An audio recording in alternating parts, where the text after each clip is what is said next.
Бүгін керемет саябақта жемендеп жаңбыр себелеп тұр. Біз ары қарай жалғастыра берейік. Әңгімемізді ұзақ өмір сүру жолдары деген тақырып бізде. Бүгінгі қарастыратын мәселе ол қимыл мәселесі. Неғұрлым сен көп отырасың, немесе жатасың, соғұрлым сенің қан айналымың дұрыс болмайды. Неғұрлым сенің қан айналымың дұрыс болмайды, соғұрлым сенің өмірің қысқа болады.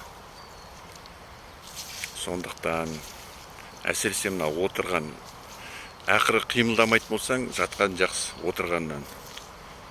Мысалға адам күні бойы жұмыс істеп отырады, бухгалтерлар, менеджерлар, әртүрлі. Тағы да бір қазір отырып сөйтін жұмыс көбейіп кетті. Солардың бәрі көп отырады және қозғалмастан отырады, сағаттап. Сосын барып машинаға барып тағы отырады. Сосын үйге келіп дастархан басына тағы отырады. Соның бәрі өмірді қысқарта береді. Қазіргі таңда ғалымдардың, осы сұрақпен айналысатын мамандардың білуінше, пайымдауынша, ең көп физикалық тұрғыда ең көп ұзақ өмір сүруге мүмкіндік беретін бұл біздің сан етіміз, алдыңғы төрт басты ет бұлшық ет дейді, немесе квадрицепс. Соның мықтылығы, төзімділігі неғұрлым көп әсер етеді ұзақ өмірге. Және оған қоса балтыр еттері. Балтыр еттері қанды айдайтын, солар кері айдап отыратын.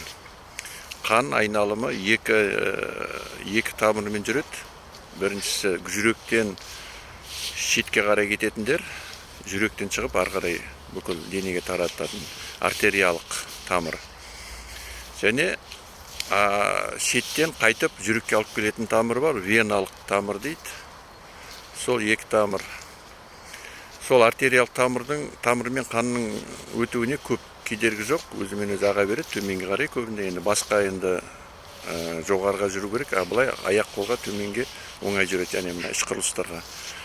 Қайтарған оған қиын, әсіресе отырған адамдардың қан айналымы өте қиын. Сондықтан бұл мәселе үлкен әсер етеді. Ары қарай жалғастырамыз келесі неде. Өйткені мынаның уақыты шектеулі, 3 минут.